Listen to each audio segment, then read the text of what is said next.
20h sur la BTV, même heure à Denis Biramdao et alentour, le journal, les titres.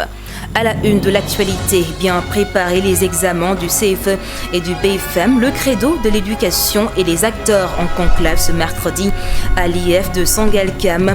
Il a été question de disséquer à la loupe les procédures à respecter pour le bon déroulement des évaluations. Une occasion d'ailleurs pour l'IF d'aborder accompagnement côté mairie et d'annoncer que les apprenants sans extrait de naissance ont la possibilité d'être à table lors des examens.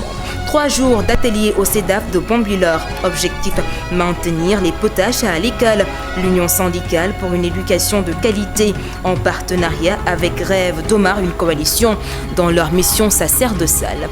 Sur l'international, triste nouvelle pour Guillaume Soro. Prison à vie, l'ex-président de l'Assemblée nationale en Côte d'Ivoire risque gros, lui et 19 de ses compagnons. Mesdames et messieurs, voilà pour le sommaire. Les éclaircissements, c'est dans une poignée de secondes.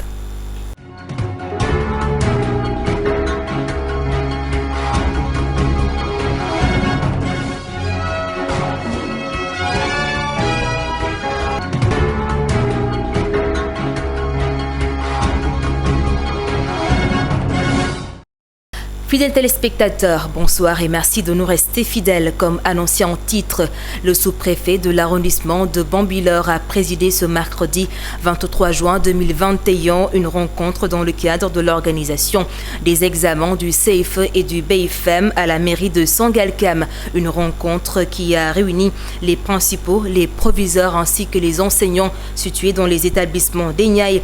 Écoutons justement Modou Bassirou-Ndao, le sous-préfet de l'arrondissement de Bambilor. Il est au micro de Aïssatou Pam. Oui, ce qui a motivé cette rencontre aujourd'hui, c'est les préparations des examens de fin d'année scolaire. Donc le CFE, le BFM et le baccalauréat. Donc ce qui fait qu'il fallait convoquer la réunion du CLD pour discuter donc des problèmes qu'il y a et comment faire pour organiser de manière convenable les examens de fin d'année scolaire. Oui, les mesures qui ont été prises, c'est on a donné des instructions à l'IF et au directeur et chef d'établissement de prendre toutes les dispositions par rapport à l'organisation matérielle des examens, ce qui est déjà fait. Donc toutes les dispositions sont déjà prises au niveau des établissements qui doivent abriter des centres d'examen. L'autre aspect, c'est que l'État aussi a pris toutes les dispositions, donc tout ce qui devait être fait est déjà fait. Maintenant, au niveau des collectivités territoriales, donc il y a un engagement ferme pour accompagner donc sur le plan logistique et transport l'IF et les établissements. Donc vraiment toutes les dispositions sont prises. Nous espérons pouvoir maintenant aller au niveau des examens de manière très calme et de manière très sereine pour permettre aux élèves d'être évalués dans la plus grande sérénité pour des résultats probants. Oui, c'est ce qui justifie la présence des commandants de brigade de gendarmerie et du commissaire de Diakhaye. Donc toutes les dispositions sécuritaires sont prises au niveau de notre circonscription pour assurer la sécurité des épreuves et le déroulement des examens. À l'instant, Modou Bassirou-Ndao, le sous-préfet de l'arrondissement de Bambilor. Madame Diaressène, deuxième adjointe à la mairie de Sangalkam, a d'ailleurs profité de cette session entre acteurs de l'éducation pour aborder la question de l'accompagnement que la dite localité a octroyé à l'IF de Sangalkam pour le bon déroulement des examens. Aïssatou Pam Khalidou Koulibaly. Oui, nous comptons faire beaucoup de choses pour accompagner les IF. Et les autres IF, oui, d'accord. Parce que vous savez qu'ici, dans l'IF de Sangalkam, nous, la commune de Sangalkam, nous avons toujours accompagné l'IF dans beaucoup d'activités. Par exemple, quand il y a les examens, nous les accompagnons par rapport à la restauration des examinateurs et même des élèves. Et nous les accompagnons aussi en carburant. Nous les accompagnons aussi dans le domaine de la logistique parce qu'ils doivent faire des trajets vraiment pour aller voir les centres. Donc, ça, c'est du ressort des collectivités territoriales. Et j'appelle aussi les autres collectivités territoriales à faire de la même sorte.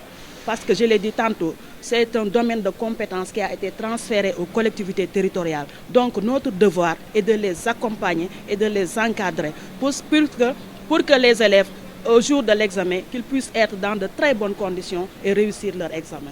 Bonne nouvelle, désormais, les candidats sans extrait de naissance peuvent bel et bien être évalués pour ensuite être régularisés au niveau des états civils. L'annonce a été faite par l'IF de Sangalkam par le biais de Fatoumata Diallo, que je vous propose d'écouter. Par rapport à la problématique des extraits de naissance, vous avez vu, c'est une problématique même d'ordre national. Une problématique d'ordre national. Et que là, à ce niveau, nous avons reçu des instructions du niveau central. Donc, il faudrait non seulement faire tout pour que ces enfants qui n'ont pas d'extrait de naissance, qu'on puisse les faire acquérir des extraits de naissance en collaboration avec les collectivités territoriales. Et maintenant, si jusqu'à l'approche des examens, il y a des enfants qui n'ont pas toujours d'extrait de naissance, qu'on les admette, qu'on les inscrive et les admette lors des examens scolaires. Donc là, je pense que le problème ne se pose pas, mais seulement est-il qu'il faut conscientiser les parents dès la naissance de l'enfant qu'ils puissent vraiment se procurer de cet extrait de naissance qui est un droit.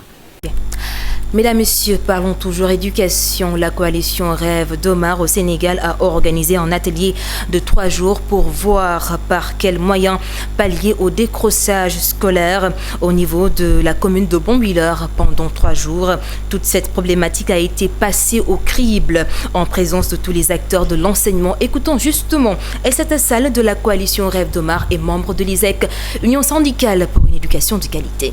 À l'issue de ces 3 jours quand même, nous avons eu à détecter donc, un engagement au sein des enseignants, au sein des chefs d'établissement et des autres acteurs. Il y avait la presse, il y avait les communicateurs traditionnels. Et l'objectif quand même, c'était de renforcer les capacités de ces enseignants-là pour qu'ils puissent jouer leur rôle dans la lutte contre le travail des enfants au niveau de Bambilor. Et ce que j'ai retenu, donc nous avons eu quand même des exposés de haute facture sur déjà le problème de décrochage et aussi sur la remédiation et l'accompagnement. Puisqu'on parle de décrochage, on voudrait quand même que les enseignants puissent avoir un dispositif pour remédier, maintenir les enfants en difficulté, les renforcer pour qu'ils ne quittent pas l'école prématurément et se retrouver dans la rue, ce qui les exposerait au travail des enfants. Et à l'issue donc de cet atelier, on a eu à sortir les grandes lignes. On a identifié les problèmes, les causes et des esquisses de solutions sont ressorties. Ça veut dire que nous allons nous acheminer à l'élaboration d'un plan d'action qui va nous permettre quand même de mener des activités de sensibilisation, de faire des forats pour la mobilisation sociale et aussi de créer donc un dispositif au sein des établissements qui permettrait quand même de lutter, d'éradiquer ce phénomène. Aïssata Sall, à l'instant membre de l'Union syndicale pour une éducation de qualité ISEC. Le 23 juin, mesdames, messieurs, commémoré ce mercredi à l'occasion de quand se dispute la paternité du mouvement M23. Le mouvement M2D compte se réunir au terrain des HLM Grand Yoff. Pendant ce temps, l'autre camp proche du pouvoir se rassemble à la place de la Nation. Pour rappel, ce jour a coïncidé à un soulèvement citoyen contre le vote du projet de loi de l'ex-président Abdoulaye Wade visant à instaurer l'élection d'un ticket président-vice-président. Dans une intervention pour l'anniversaire du 23 juin, justement, Serigne Bakendjaye a laissé entendre que Aliou Sow était le théoricien du projet de loi à l'époque qui avait entraîné toutes les violences. Parlons à présent santé. Le Sénégal fait-il face à une 3e vague de Covid-19? La question est pertinente et mérite d'être posée. Car ce mercredi 23 juin 2021, sur les 1845 tests effectués, 118 nouveaux cas ont été enregistrés, soit un taux de positivité de 6,40%. Il s'agit de 55 cas contacts, 63 cas issus de la transmission communautaire. 7 cas graves sont en réanimation. Par ailleurs, 408 patients sont sous traitement. Sur l'international en Côte d'Ivoire, Guillaume Soro a été condamné à la prison à vie par le tribunal criminel d'Abidjan. L'ex-président de l'Assemblée nationale et 19 de ses proches étaient poursuivis notamment pour tentative d'atteinte à l'autorité de l'État et complot, diffusion de nouvelles et de fausses nouvelles, troubles à l'ordre public. 14 prévenus étaient dans le BAX. Les autres, dont Guillaume Soro, étaient jugés également. Le tribunal a suivi les réquisitions du procureur. Mesdames, Messieurs, messieurs, ceci met fin à ce rendez-vous d'information. À la réalisation Khalidou Koulibaly. Merci de rester en compagnie des programmes de la BTV, la chaîne des valeurs et du développement.